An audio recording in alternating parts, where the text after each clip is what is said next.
Libérez le leader en vous est le titre du tout nouveau livre paru sous la plume du coach Alès Balogun.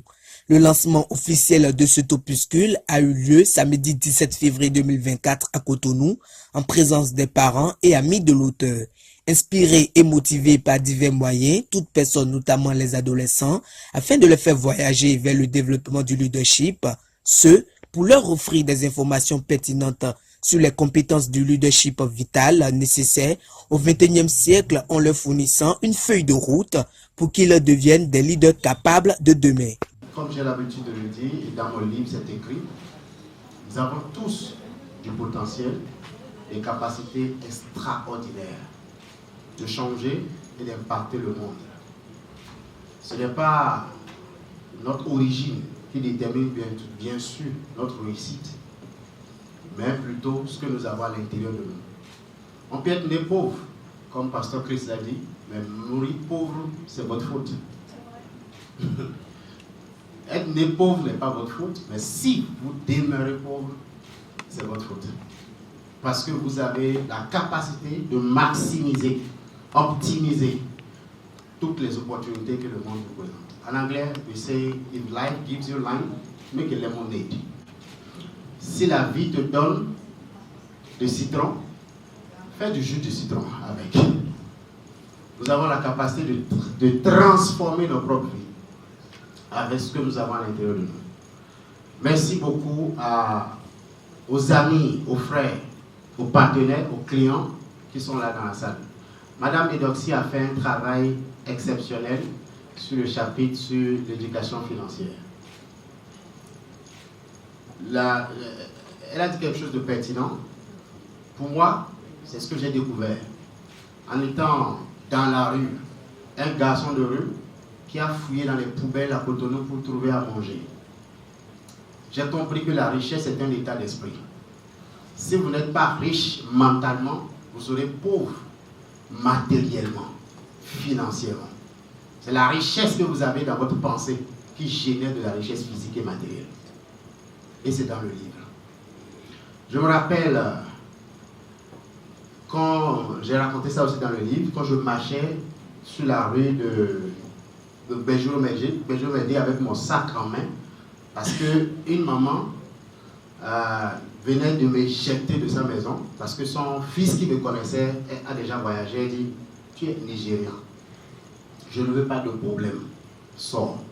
Je marchais dans cette rue avec mon sac en main, avec les larmes aux yeux. Et je demandais si j'étais maudit.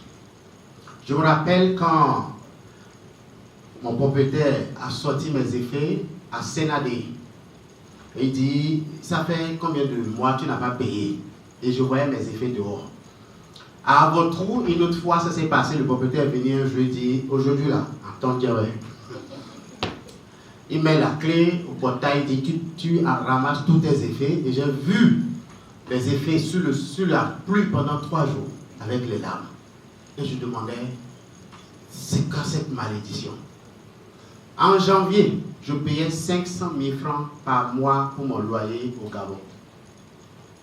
Par mois, comme loyer, je donne les appartements meublés. Et en ce janvier, je me suis rappelé de ces jours dans la rue de Cotonou, quand je dormais à l'Étoile Rouge. Et je dis, maintenant tu payes 500 000 francs par mois. Ah, quelle transition. Mais nous sommes tous capables. Oui, j'ai rien de spécial. Ce qui a changé ma vie, c'est ce que je mets à la disposition des autres. Ce sont les livres. If you are not reading, you are bleeding. Only leaders become leaders. Ce sont les livres qui ont fait de moi un consultant. J'ai travaillé avec des mails. J'ai élaboré des plans avec des gouvernements. J'ai formé des plus grandes entreprises. J'ai été payé même à 4 millions 2 jours, 1 million 1 heure, 5 millions, signé de gros contrats. Mais tout ça est parti du fait que j'ai compris en 2005 que tout ce que je recherche, c'est dans les livres. Ainsi se résument les 68 pages subdivisées en plusieurs chapitres comme « Tu dois savoir comment l'argent fonctionne »,« Tu dois prendre ta vie en main ». Pour mieux comprendre ces différents chapitres, l'auteur s'est fait assister de plusieurs leaders. Le chapitre est intitulé « Tu dois savoir comment fonctionne l'argent. Tu dois savoir comment fonctionne l'argent. Sur la forme, j'avoue que le livre, ou en tout cas cette partie que j'ai eu à lire, se laisse lire. C'est adapté à la cible, c'est plaisant de le lire. On n'a pas besoin d'avoir un bac plus 50 pour comprendre ce qui est dit là-dedans. Des fois, les choses les plus importantes se disent de façon la plus simple possible. Le livre est bien structuré, en tout cas en ce qui concerne le chapitre qui m'est confié ce matin, bien structuré. C'est pourquoi quand je l'ai lu, j'ai vu qu'il est subdivisé en 3 parties. Une introduction, un code du devoir et une conclusion. Mais cette structure-là est tellement riche qu'on se demande mais comment il arrive à dire des choses aussi profondes avec des choses aussi simples, avec des mots aussi simples. Dans l'introduction, l'auteur va prendre le temps de définir ce qu'est la véritable richesse et ce qu'est la véritable pauvreté. L'auteur va dire que la richesse n'est pas l'accumulation des ressources monétaires ou que la pauvreté, ce n'est pas le manque d'argent. Mais c'est un état d'esprit, c'est une attitude. C'est une attitude qui embrasse et accompagne la gestion financière. On a tort de croire justement que parce que le monsieur ou la dame a beaucoup d'argent, elle est riche. Non, il y a des gens qui ont beaucoup d'argent mais qui sont pauvres dans la tête. Il y a des gens qui ont beaucoup d'argent mais qui continuent de se plaindre. Ils ne savent pas faire avec ce qu'ils ont. Et ça, l'auteur l'a bien montré dans son livre. Ensuite, il va s'empresser de dire pourquoi il est crucial que nous puissions apprendre la gestion financière à nos enfants. Et il va donner un âge précis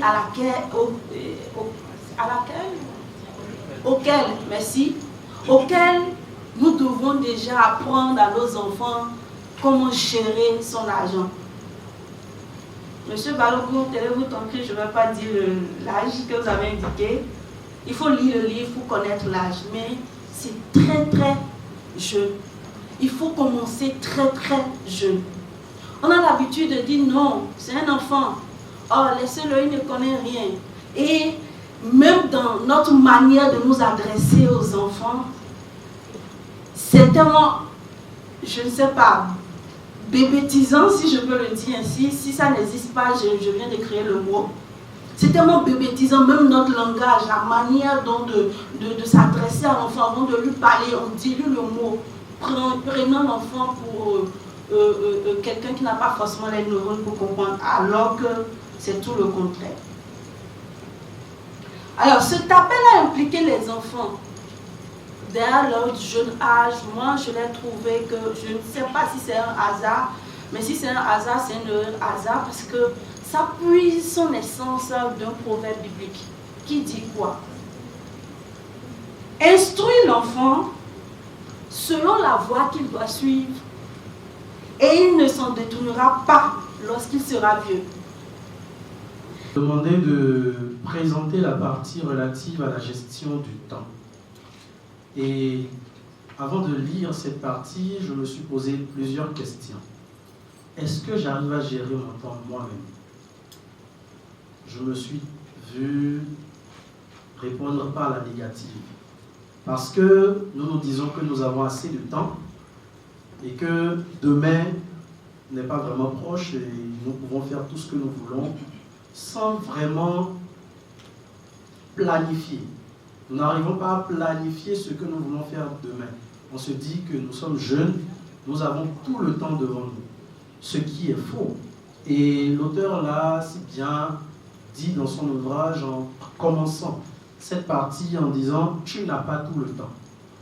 Si tu investis mal ta jeunesse, tu récolteras les conséquences dans ta vieillesse. » Et donc, il a commencé par une généralité de ce qui se dit tout le temps, en disant, tu as une longue vie devant toi, tu as toute la vie devant toi, profite de ta jeunesse, tu auras tout le temps après de construire ta vie, profite juste de l'instant présent. Ce sont des phrases que tu as certainement déjà entendues. Je ne suis pas de ta génération, mais il y a des choses qui ne changent pas.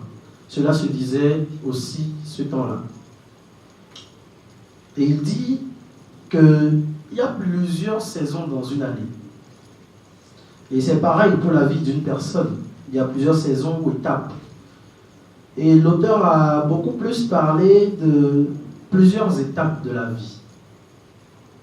Mais bien avant, il a parlé des douleurs qui émergent au cours de notre existence.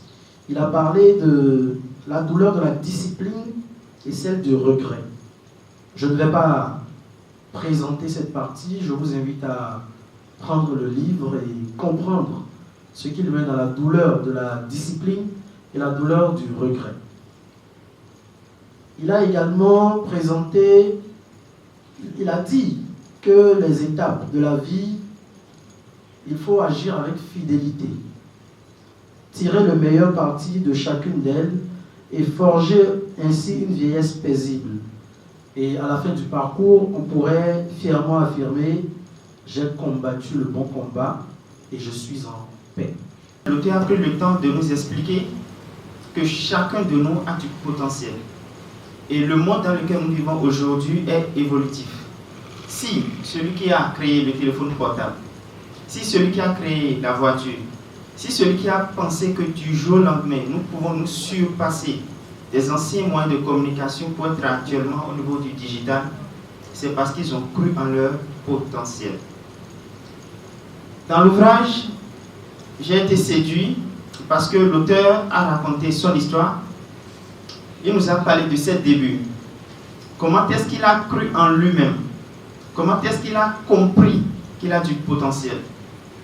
Je ne suis pas très religieux, mais je pense qu'à travers certaines déclarations, comme l'a dit la directrice, bien la présidente de l'ONG et conseillère au ministère des Finances, je ne sais pas si c'est le titre exact.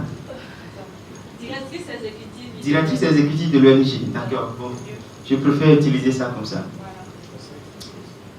Dans notre vie actuelle, que ce soit dans le monde scientifique ou dans le monde religieux, il y a quelque chose que nous ne devons jamais ignorer, c'est le potentiel.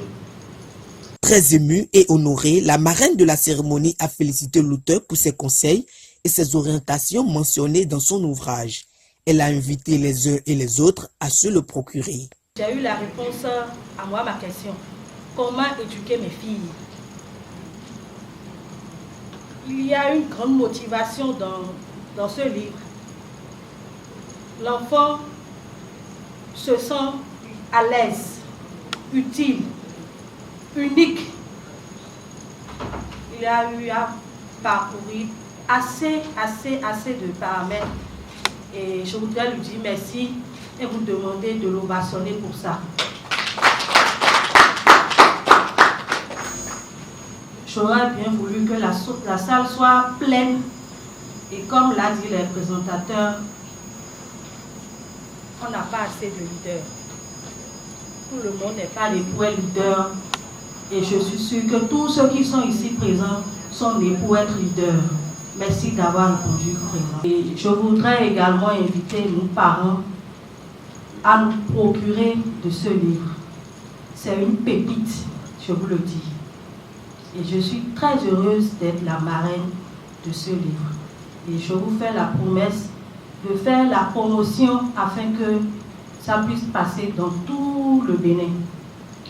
Je ferai le point au maire de Cotonou pour qu'il puisse prendre son bâton de pèlerin afin d'aider notre jeunesse, l'adolescent, à laisser le portable, à laisser l'ordinateur, à laisser tout ce qui est inutile.